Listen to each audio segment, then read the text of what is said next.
So if I were to ask you the question, and it might be a little bit of an unfair question, what is the most important thing in Christianity? What would you say? Jesus is good. Sam is straight in with the Sunday school answer. Jesus is always the answer. It's also the right answer, but I would like a wider variety of things as well. Well, what are some things that are important to do as a Christian? Praying's good. We have Jesus. We have praying. But loving. Oh, now we're going deeper than I thought we were going to go. I like it. Jesus, prayer, loving. All of these things are good. All of these things are important, and all of these things are what we are called to do every single day. But something I do wonder from time to time is how far down that list of important things for Christians is that little bit about sharing our faith with others.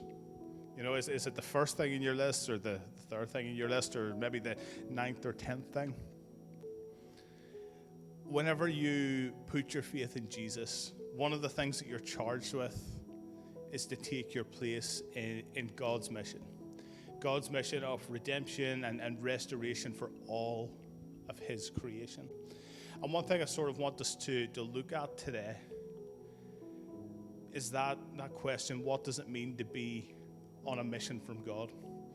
And whenever I sort of asked that question initially during the week, I went straight back to the Blues Brothers and immediately thought of cheap black and white suits with trilby hats and sunglasses and a stolen police car to be on a mission from God to save an orphanage. But that's probably not where we are going today. And maybe you'll be thankful that that is not where we're going today. But what I would like to do to just sort of wrestle with that question is to just open a passage from Matthew's Gospel. It should just come up on the screen for us in a minute. We're in Matthew 12:23 to 31, if anyone would like to follow along in their own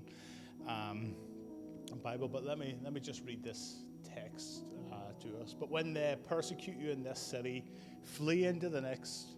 For most certainly I tell you, you will not have gone through the cities of Israel until the Son of Man has come. A disciple is not above his teacher, nor a servant above his Lord. It is enough for the disciple that he be like his teacher, and the servant like his Lord. If they have called the master of the house Beelzebub, how much more those of his household? Therefore, don't be afraid of them, for there is nothing covered that will not be revealed, or nothing hidden that will not be known. What I tell you in the darkness, speak in the light. What you hear whispered in the ear, proclaim from the housetops. Don't be afraid of those who kill the body and who are not able to kill the soul. Rather, fear him who is able to destroy both the soul and body in Gehenna. Are 2 sparrows not sold for an assarian coin? Not one of them falls to the ground apart from your Father's will. But the very hairs on your head are numbered. Therefore, don't be afraid. You are of more value than many sparrows. It might be a strange passage to maybe come to whenever we're wrestling with that question of what it means to live out our faith and to share our faith, and what actually mission means for us as followers of Jesus. You know, as we read through that passage, I think one of the things that is important to recognize is that God's mission requires perseverance, not popularity, to know that it's rooted in strength rooted and strengthened by our identity in Christ. And it means more than just associating yourself with Jesus by name. It's aligning yourself with who he is. And understanding it's not about who you are or what you do, it's about who you represent. So we'll define living out our faith and the mission that God empowers us with and charges us with as faithfully representing Jesus wherever we are sent, regardless of what the response might be. And so the first thing about being on this mission from God is that it requires courage that is grounded in Him. We start verse 26 by reading, "Have no fear of them, for nothing is covered that will not be revealed, or hidden that will not be known." One of the biggest hurdles that people face in sharing the good news of Jesus with others is the fear of how others will respond. You ask yourself questions like, what if they don't like me? What if they tell me to stop? What if they start hurling abuse at me? What if they don't want to talk to me anymore? What if they don't want this or that? And so often we obsess over the what ifs that we actually just drift through life and never share the good news of Jesus with anyone. Or we become so overwhelmed by what the consequences might have been that we just sort of float through life and realize that we've just not shared the good news of Jesus with anybody. It's like if you've got a sailboat and you're out in the water and you get just to the perfect spot. So you think, you know what, I'm going to enjoy this spot. I'm going to raise the sails. I'm going to turn the engine off and I'm going to stop and enjoy this spot. And I'll just lazily bob up and down here for a while. But if all you do is turn the engine off and put the sails up, the water's going to carry you away and you're going to be taken away just by the current from where you are and where you want to be to somewhere else entirely different. If you want to stay where you are, you also have to drop an anchor down. And sometimes we need to just double check that we've dropped our own anchors in God and that we are staying where we need to be, that we are rooting ourselves in God and His future kingdom.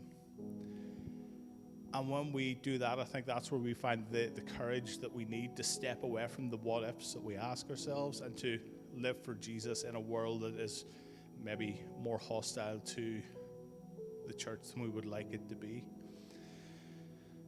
But after this verse that sort of shows us what mission is like in a world that rejects Jesus, Jesus goes ahead and answers the question that naturally follows. You know, the question that naturally follows from the disciples was maybe something along the lines of, well, what am I supposed to do when opposition comes? How am I supposed to keep going? What do I do whenever people tell me to just shut up about Jesus? It's one thing to expect rejection, and it's another thing to go ahead and face it anyway. So Jesus speaks directly to them. He says to them, do you know what? Have no fear of them. Literally, if you're translating the Greek, do not be governed by fear. For nothing is covered that won't be revealed, or hidden that will not be known. In other words, that hostility the disciples might have been expecting, whether it's a misunderstanding or slander or false judgment, those things are not the final word. You know, God's got a habit of bringing things into the open that way. You know, the truth about Jesus, the faithfulness of His people will always be made known. And because of that, we're actually set free from the need to defend ourselves or to live under the weight of others' opinions. And that freedom that we find in Jesus has a purpose of itself as well. Jesus continues on and says, what I tell you in the dark, say in the light. What you hear whisper, proclaim it on the mountaintops.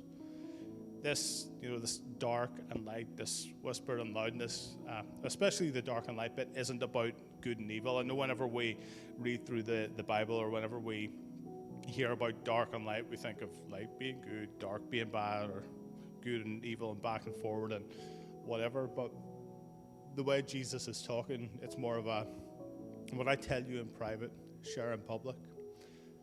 Or all that work that the Holy Spirit is doing inside of you, don't just keep it inside of you, let it out.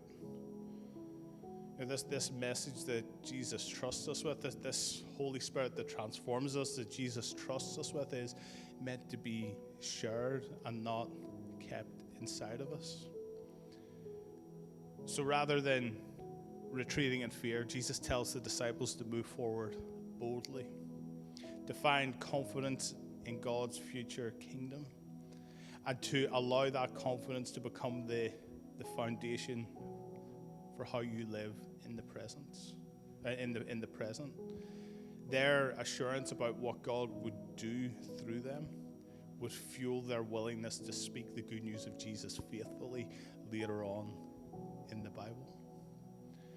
The other thing about this mission that God calls us to is that it is rooted in his authority.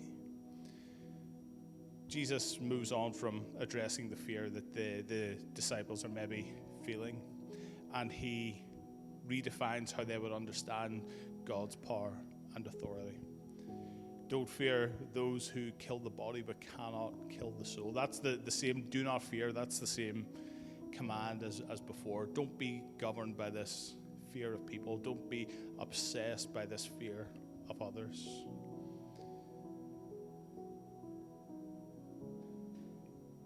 Because at most, that power is fundamentally limited. At the very, very most, all they can do is take your body from you. They could harm you, persecute you, kill you, but they cannot touch your soul or your spirit, and they can't do anything to it. And while their authority might be real and while their influence might be real, it is temporary. The same way the consequences of sharing your faith might feel a little bit limited, but you don't always know the payoff or the influence that sharing your faith with somebody else might bring. I guess a name that's probably familiar to us in this part of the world when we talk about missionaries is David Livingstone. He was a doctor, a missionary, and an explorer all over Africa. But one of the striking things about David Livingstone's story as a missionary is that in all of his time journeying and exploring and translating the Bible into localized languages, he only really directly saw one person come to faith. In all those years that he was working and traveling and moving around Africa, he only really seen one person come to faith. The chief of the Bakwena tribe. And even back then, whenever that was happening, other missionaries that had come from Europe were questioning and calling this chief that had become a Christian only half a Christian, because he still kept the local tribal customs of his people. But the thing is that chief, the chief of the Bakwena tribe, read that Bible that had been translated for him until it was worn out, until the front and the back had worn off and all the binding had come away. It was just a bunch of pages. And in his reading, he taught his people. He preached the gospel of Jesus. He began shaping his tribe around Jesus in ways that only made sense in their context. And over time, that tribe, more and more of them came to faith, and their culture changed, and their influence spread beyond just their own tribe to other tribes and other regions and other areas of the African continent. And this chief then became a big player in combining Christianity into different African cultures, and became very effective in sharing the good news of Jesus with people in a way they would understand. And all of that traces back to this one missionary, David Livingstone, who only saw one person came to faith. But even though he only saw one person came to faith, his own faith was strong and steady and quiet. It pressed on through hardship and disappointment and the frustration of what he would call the slow pace of conversions in his own diary.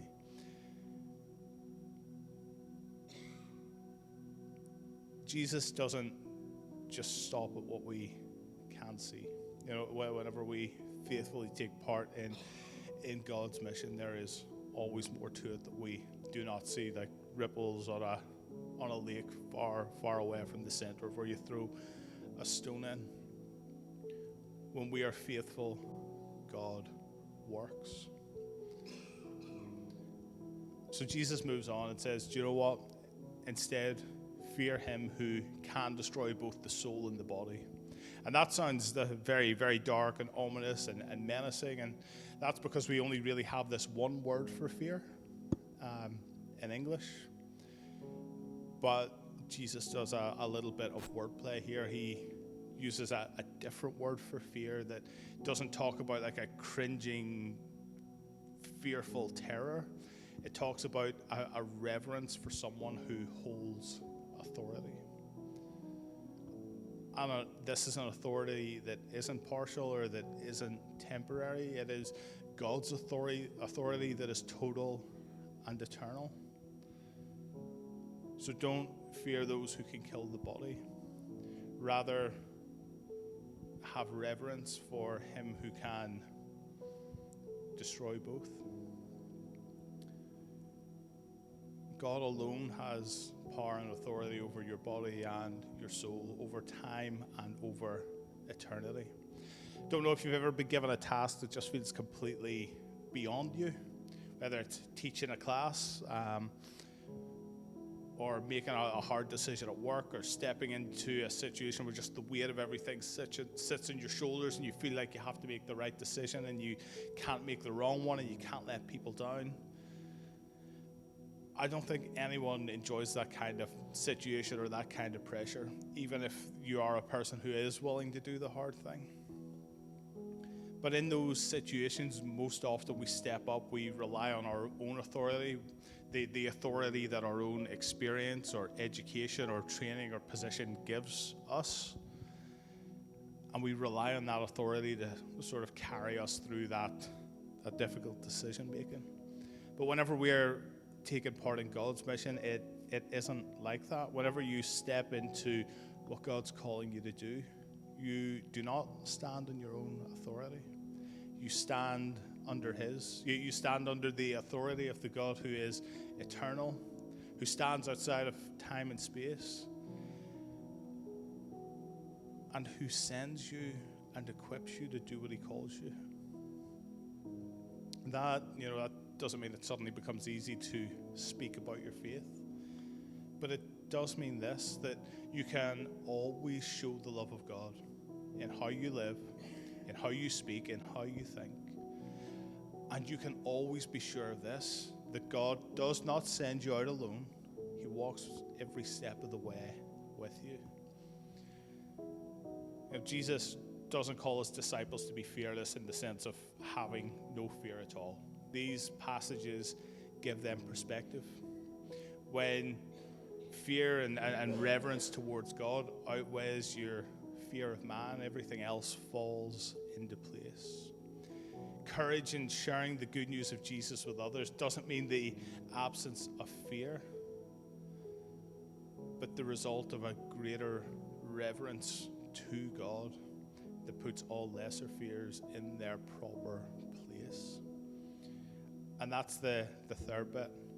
Ultimately, this mission that we're called to rests in God's heart. After sort of setting the stage, Jesus brings this passage to a close and brings a truth into the texture of everyday life. Are not two sparrows sold for a penny? And not one of them will fall to the ground apart from your Father. Now, the thing about this time sparrows in 2,000 years ago Israel, they were probably the cheapest things that you could buy in the market. They were small, they were overlooked, they were the food that only the poorest of the poor would buy. If you read Luke's gospel, he says you could get up to 5 sparrows for 2 pennies. They were insignificant. If there was something in that world that was insignificant, it was a sparrow. And yet Jesus says, one of them doesn't fall to the ground without the Father knowing. Not one of them slips through unnoticed. Not one of them is outside of his care. Which means that there is no moment in your life, no matter how small or ordinary or hidden away, that is outside of God's attention. And then Jesus brings us uncomfortably close in the best way possible. God even knows the number of hairs that are on your head. The way Jesus speaks, he speaks of a careful, deliberate knowledge of God, something that God chooses to do. It's not just God glancing in your direction. It's God knowing you in detail. It's not just God being vaguely aware that you exist. It is God loving you precisely and attentively. It's God knowing what you carry, what weighs on you, what keeps you awake, what you don't have words for. God's knowledge of God's people is not distant or abstract. It is personal and present and exact. So whenever Jesus says, so don't be afraid, because you're more valuable than many sparrows, that's not just a cliche to sum everything up. That is the reality of it, that you matter to God more than you could ever realize. And because God is so intimately involved in his creation, this mission that he calls us to isn't sustained by just sheer grit or forced bravery, but by resting in the Father's care. You know, the same God who holds authority over all of eternity holds you in the present. That means that you can go and you can speak and you can endure even whenever you don't feel you can. Not because you're not afraid, but because you are known, seen, and loved by God, and you're never outside of his care. So as we close it, I want to encourage us to not measure mission by what we could see or what we could control. I don't want us to measure how good we are at sharing our faith by the results that we see from sharing our faith. I want us to measure it in our faithfulness towards God. You know, some moments might feel small, some conversations might be uncertain, some results might seem slow, but nothing that you do for God is wasted in his hands. He sends you from this place today with his power and his authority. So take the next step. Speak whenever you have a chance. Act with love wherever you are, and leave the outcome with him. You're not responsible for the results. You're responsible in being faithful for where he has placed you. I'm going to invite us to sing our last song for today. If you would like to stand with us as the team come up and join me in these closing moments.